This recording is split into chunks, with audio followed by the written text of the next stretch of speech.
더불어민주당이 어제 비대위 체제를 출범을 시켰는데요. 그 비대위원 가운데 한 분을 지금 스튜디오로 모셨습니다. 민주당 안에서 미스터 쓴소리로 통하는 분인데요. 조응천 의원을 스튜디오로 모셨습니다. 어서 오세요. 네, 안녕하세요. 네. 의원님께서 선대위 공동 상황실장이었기 때문에 비대위 합류 고민이 많았다. 이렇게 합니까? 심정을 밝히셨던데, 근데 그래도 최종적으로는 지금 비대위 합류를 하셨잖아요. 그러니까 합류를 결심한 가장 주된 이유가 뭘까요? 어쨌든 뭐 미검할직이지만 선거 실패에 책임이 있는 사람이니까 그 좀 고사를 했는데 거듭된 권유를 받고 제가 저기 서교동에서 식당 하다가 정치에 입문할 때 하필이면 또 민주당으로 입당을 할 때 중도에 서서 정치를 해야 되겠다.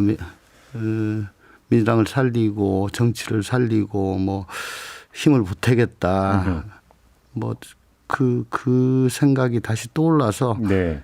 결국은 제가 정치에 입문하게 된 그 취지하고 일맥상통하는 거 아닌가 싶어서 예, 뭐 어려운 결심을 했습니다. 그러니까 바로 그 점. 그래서 이제 이게 이제 겉으로 드러난 게 이제 바로 미스터 쓴소리인데 비대위원장인 윤호중 위원장은 바로 그 점을 중시했던 거라고 해석을 해야 될까요? 모르겠습니다. 그래요. 예.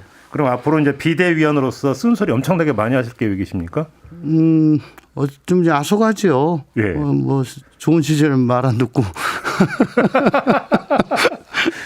뭘 그렇게 말을 안 들었다고요?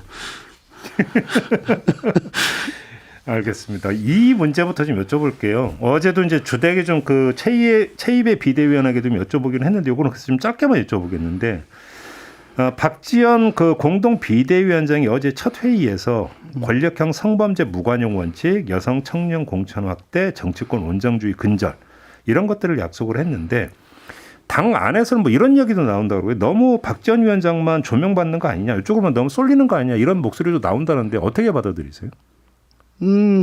우리 민주당의 기존 구성원들에 대해서 어쨌든 국민들께서 좋지 않은 평가를 하신 거니까요. 네. 그리고 또 선거 막바지에 저희들에게 등 돌렸던 그런 여성 특히 2030 여성들 네. 이 어쨌든 뭐 적극적인 이유는 아니지만 반사적이지만은 저희들을 선택하시게 된 계기 또 뭐 그런 것들을 반추하게 해보면 분명히 저희들의 모자란 부분을 갖고 계신 분이거든요. 그렇기 때문에 지금 저희가 그런 부분 모자란 부분에 대해서는 적극적으로 저희가 보충을 해야 된다고 생각을 합니다. 근데 뭐 추상적인 영역을 넘어서 여가부 존치시킬 거냐 말 거냐가 지금 쟁점으로 떠오른 상태이니까 네. 어떤 거 의원님은 어떻게 생각을 하세요? 이게 뭐 여가부가 떡도 아니고 일도 양단으로 그냥 썰어가지고 한다는 거 그건 저는 너무 과격하다고 생각합니다. 그래요? 예, 이거는 좀 공론의 장에서 좀 차분하게 여가부도 분명히 그 고유의 기능이 충분히 있거든요. 예, 그러면 이게 순기능과 역기능이 있을 건데 그걸 가지고 차분하게 좀 생각을 해봐야죠.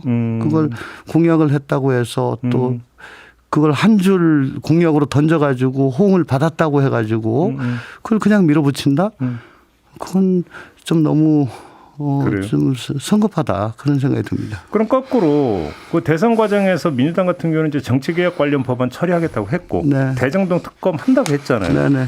이것도 계속 그냥 견지해야 된다라는 입장이십니까? 그래서 특검 같은 경우 또 국민의힘에서는 결이 완전히 다른 이야기를 좀 하고 있던데. 정치개혁이란 거는 여가부하고는 완전히 다른 거죠. 네, 그렇죠. 왜냐하면 그동안에 그 양당 구조, 서로 뭐 적대적 공생 관계, 뭐 몇 번 말씀드리지만 그동안에 우리가 뷰티 콘테스트를 해야 되는데 어글리 콘테스트를 한 거잖아요. 네. 비유가 그렇게 됩니까? 그렇죠. 예. 솔직히 우리가 이번에 선거에서 진 게 아니고 어글리 콘테스트에서 이겼다 난 그렇게 말하고 싶어요. 대선 결과를. 예. 5년 동안. 5년 동안. 예. 네. 언제까지 내가 그래도 쟤보다는 덜 못생겼어. 이걸로 갈 것입니까? 그렇지 않습니까? 네네네. 그래서 이건 국민적인 공감대가 있다고 저는 보는 거거든요. 예. 예. 그거에 대해서는 특검은 양강 후보가 얼마나 정말 호기롭게 예. 나는 결백하다 저쪽이 문제다 서로 간에 그렇게 호언장담을 하고 특검해야 된다라고 서로 간에 얘기를 했습니까? 그래서 역대급 네거티브 선거로 치렀지 않습니까? 예. 그 국민은 이게 뭐가 진실인지 아직 잘 모르고 있는 상황이에요. 선거 끝났다고 해서 그냥 덮어둔다? 예. 유야무야한다? 예. 이거는 윤 당선인한테도 우리 이 후보한테도 좋지 않죠. 대한민국을 위해서 좋지 않죠. 그럼 의원님 말씀은 이재명 후보에게 제기됐던 의혹도 수사 대상에 포함시키고 다 해야죠. 윤석열 후보에게 그 제기됐던 의혹도 포함을 시켜야 된다는 말씀이신데 다 해야죠. 다 해야죠. 근데 현실적으로 네. 윤석열 당선인이 취임한 후에 현직 대통령에 대한 조사가 가능합니까? 아무리 특검이라 하더라도. 아니 그러니까 특검은 가능하죠. 기소 소추를 못할 뿐이지. 조사는 가능하다. 예, 다만 형사 소추를 못할 소추를 뿐이다. 못할 뿐이지. 그래요? 네. 조사는 그러니까 현실적으로 가능하다고 생각하십니까? 현직 아니, 대통령에 대해서? 대통령 본인에 대한 직접 조사는 예. 뭐 힘들다고 칩시다. 네. 그렇지만 그 직전까지는 가능할 겁니다. 그렇게요? 그리고 소추만 제외하고는 다 할 수 있으니까요. 알겠습니다. 자, 윤석열 당선인이 대선 과정에서 그러니까 법무부 장관의 수사지휘권 폐지 이야기를 했고 민정수석실 폐지도 이야기를 했는데 이제 거듭 지금 좀 확인을 했거든요. 네. 일단 이 큰 방향에 대한 일단 좀 평가부터 좀 듣고 싶은데요. 어떻게 평가하세요, 의원님은? 아무래도 직전 총장 출신이니까 검찰 민정수석실에 대해서는 굉장히 잘 아실 거예요. 자신감이 많으실 거예요. 그런데 지금 민정수석실 폐지를 하겠다는 이유가 사정 정보지사 조사 기능을 없애겠다.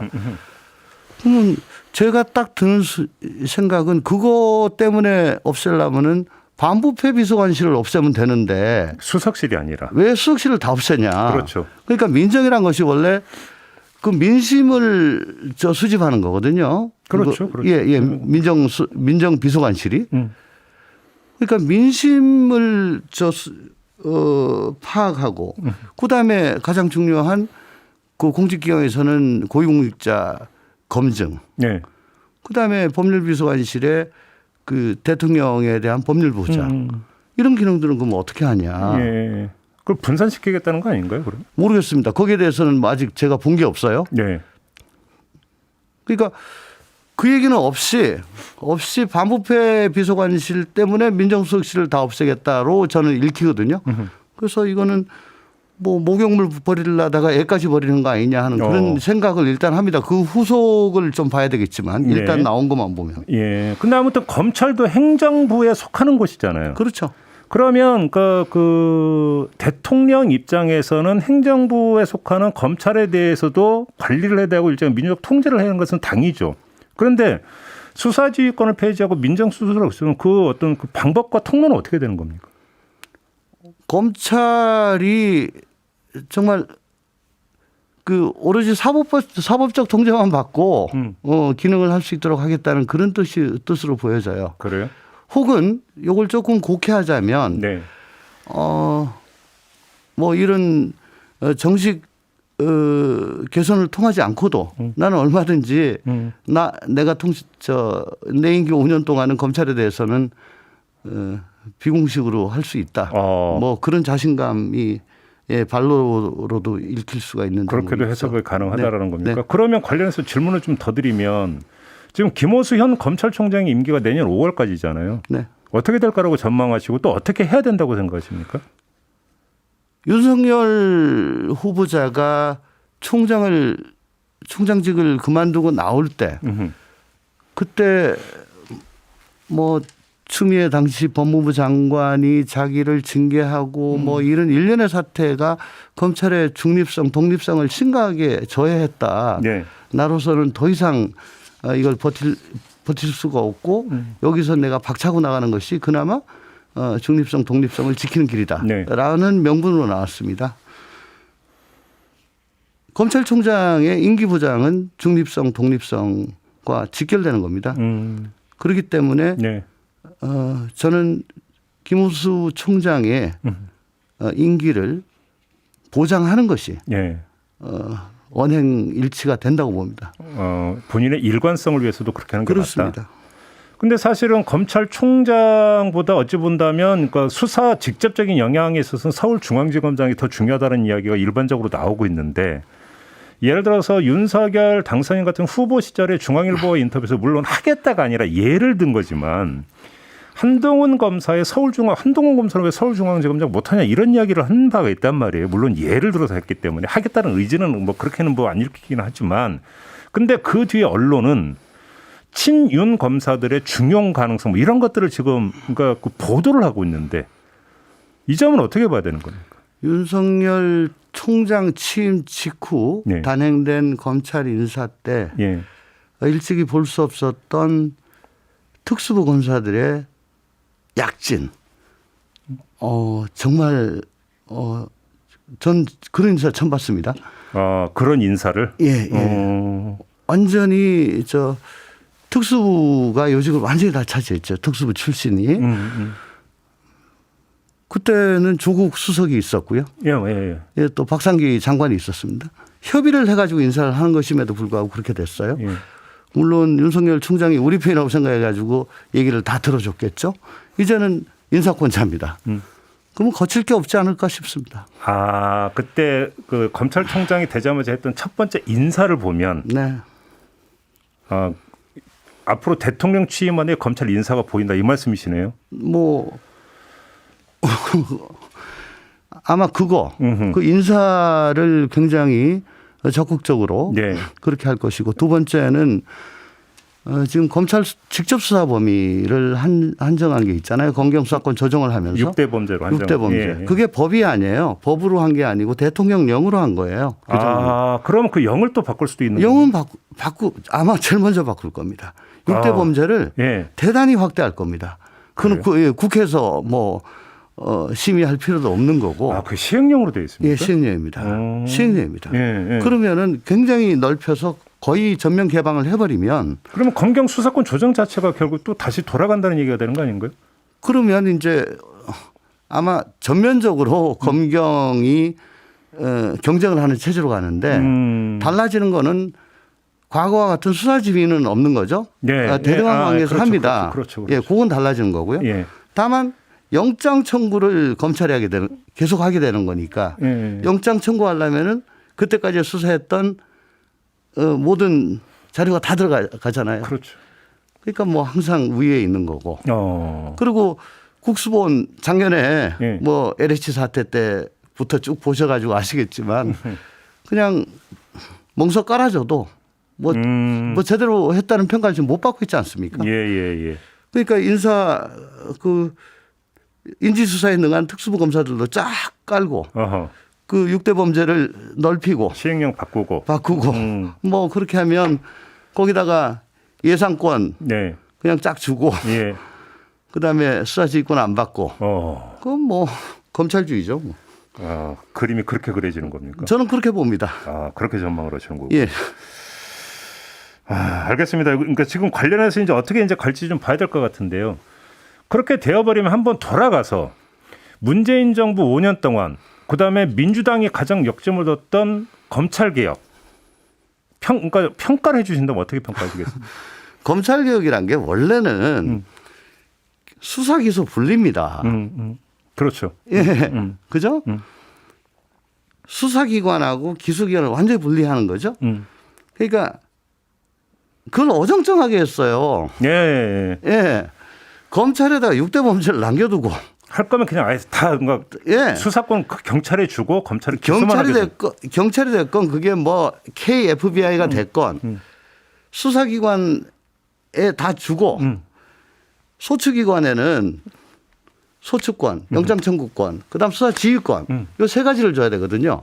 근데 경찰 이 수사지휘권을 싫어하니까 이거 없애주고 검찰에는 6대 범죄 주고 어정쩡하게 봉합을 시켜놨잖아요. 그리고 서로 간의 경계가 명확하지 않고 또 뭐 불송치한다 어쩐다 뭐 그러니까 변호사들도 지금 굉장히 현장에서 혼란스럽습니다. 국민들만 고달픈 상태인데 네.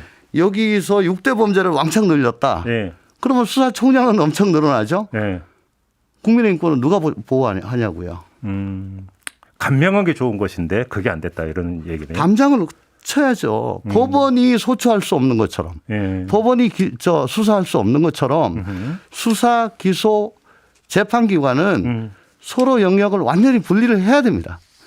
그래야 시스템적으로 견제와 균형이 가능하죠. 저는 그 얘기를 했던 거죠. 알겠습니다. 그 얘기했다가 욕 많이 먹었습니다.